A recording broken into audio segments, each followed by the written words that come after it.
Hey guys, welcome back to the channel. We got our round 2 playoff cards for NHL 22, so we're going to go through all of those. If you guys enjoy the content, as always, make sure you subscribe to the channel for the most up-to-date news, tips, and info for NHL 22. Let's get into the brand new content. All right, let's kick things off with the 88 NICO STURM, 6'3", and I gotta say, they did a better job this time, in this round specifically, from giving us players that anyone might actually know. I mean, the Colorado Avalanche, the prior round, gave us Logan O'Connor, and unless you're a Colorado Avalanche player or fan, I had no idea. I had to go and look him up. So they did a little better job of giving some notable players some cards, so props to them for that. I do need to preface this, though. The 95s are only going for like 45, 50,000 coins, guys, so there's really no risk here, but let's talk about the cards, and we'll talk about just the rounds in general and the matchup. So going up against St. Louis, they are the favorite. Obviously, the heavy favorite. I think last time they played, it was a sweep. I would give them at least 5, I think maybe 6, because of how well-rounded St. Louis is. But nonetheless, NICO STURM at 6'3" is a great centerman,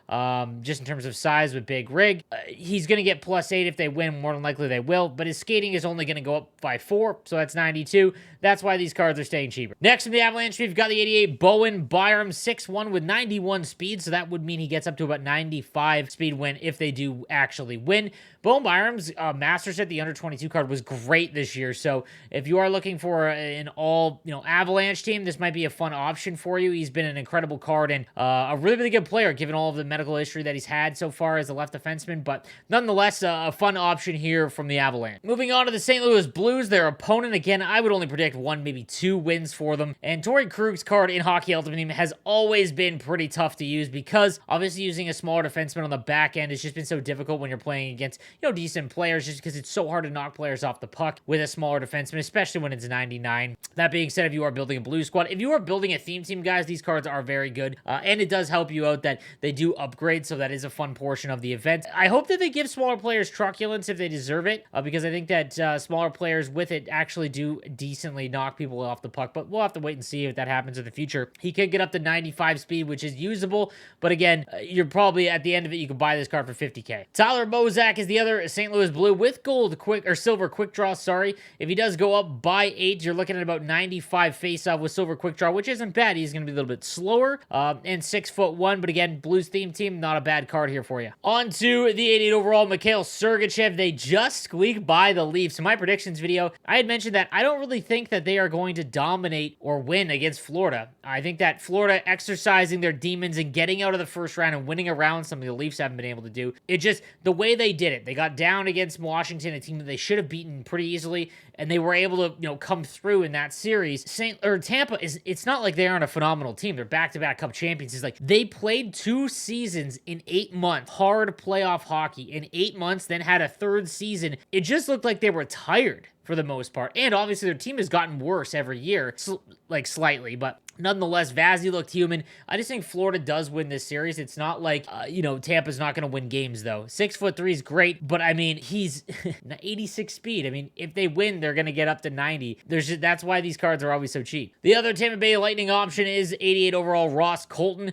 Really fun player ever since last year's Cup run. But, again, he is going to get to 90 speed, 90 acceleration, and he does have buzzing, but Thief does help him out quite a bit on the draw. That's going to be up to you guys, but unless you're building a Tampa Bay Lightning theme team, there's way better other cards to grab. Next up is the New York Rangers representative in BRADEN SCHNEIDER. I gotta say, I was wrong about the Rangers. It really looked like when Pittsburgh went up 3-1 that they were going to cruise. They lose in Game 5. Crosby's out Game 6. Domingue is a 3rd-string goaltender, and it finally showed. And then by the time they got everyone back, they just could not get it done in Game 7. I thought that the helmet issue at the end with Marcus Pettersson, where he loses the helmet, that's his own fault for crying about it and not doing anything. That led to the goal. However, they took advantage of the luck that they actually got, because I think early on in the series they didn't really get a lot of it. That's something that's required on a Cup run, and they took full advantage of it. They played much better than I gave them credit for, and against Carolina, same situation though. I don't give them them a lot of a high probability of winning. That being said, it wouldn't surprise me if they win 1 or 2 at MSG because it's just so hard to win there, or lose, like for them to win there. 88 speed, he can get up to 92, does have truculence. Really fun right-handed defenseman card if you are a Ranger fan for sure. Then we've got the 88 BARCLAY GOODROW. Obviously a fan favorite of mine as, you know, former San Jose Shark, scoring one of the biggest goals in Sharks history. 6'2", 90 speed. Just gonna be awful tough to use, even if they do manage to win here. Going up against the Carolina Hurricanes, they played great. I thought that it did not feel like, to me at least, did not feel like Boston was in that series, but they went 7. I don't know. It's very hard to explain. It just did not feel like they were in it. However, push to the brink, able to push through, much like Florida did. Not the same level, but same situation. And 5'10", he's played phenomenal. He's going to be a really good player in the NHL. A little bit smaller, obviously. Again, outside of Carolina theme team, this is a huge pass just in terms of gameplay. But a really fun card with elite edges. Smaller, able to make those cuts, things like that. Reminds me of a right-handed version of Kirill Kaprizov.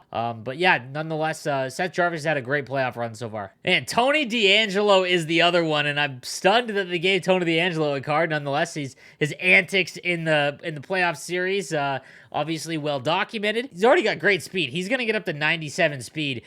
This is usable, especially if you're making a Carolina team. He's obviously never going to be one of the better defenders in the game, but at launch of the game and in this situation, not a bad card. For the Florida Panthers, we've got the 88 GUSTAV FORSLING with Workhorse, so he does have 92 acceleration, 90 speed, which would get up to 96 and 94, which isn't bad at all. With left-handed shot with silver 1T, that's great. And I do give them probably the best chance to win this series. I think it'll be close, but I think Florida does win this one. Not a bad card if you are building a Florida team for sure. Just, you know, has the right tool. Sam Bennett is the other Florida Panther representative. Does have distributors, so he's 92 speed. Can get up to 93 acceleration, silver close quarters. Face-off would be in the low 90s if they do win. But again, same situation. Florida theme team, not bad. You're going to be able to pay $50K for these guys regardless. Then we've got the Battle of Alberta. The 88 Jesse Puljujarvi with Wingman and Light the Lamp, 6'4". Always going to be one of the better hut cards as long as he is in the league. With Unstoppable Force, that's a great option for you as well. 93 speed, 94 acceleration. This is usable for sure. Kind of like the Rick Nash card, just the right-handed version.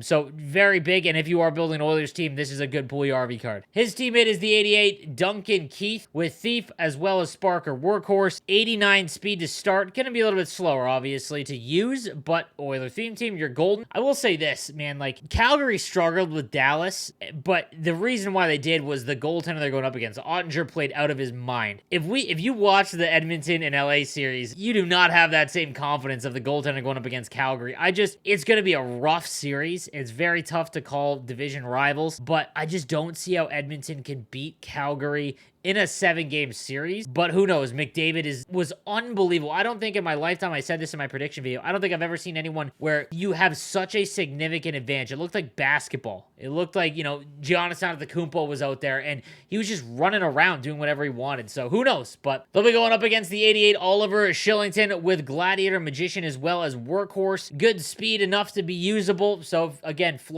Calgary theme team, and you're golden here if you are trying to build some of the current Calgary Flames. And then lastly, we've got the 88 DILLON DUBE. Just all-around average stats here. The one thing I will say is that I hope every round there's more popular players. Like, I would love by the end if it's like GOODROW and Tkachuk, for example, as we go further. I get what they're trying to do with the less notable names because these cards are not going to receive, or these players are not going to receive higher rated cards. But I mentioned this in my Fixing Hut video in terms of content. There's a tier of not the X factors and the best players on the team, and then that secondary portion, and I just think they miss representing those quite a bit. But let me know in the comments section if you agree or not. And then lastly, guys, the ability limit did change. I know that was a big controversy. Earlier in the year, they did bump it by 5.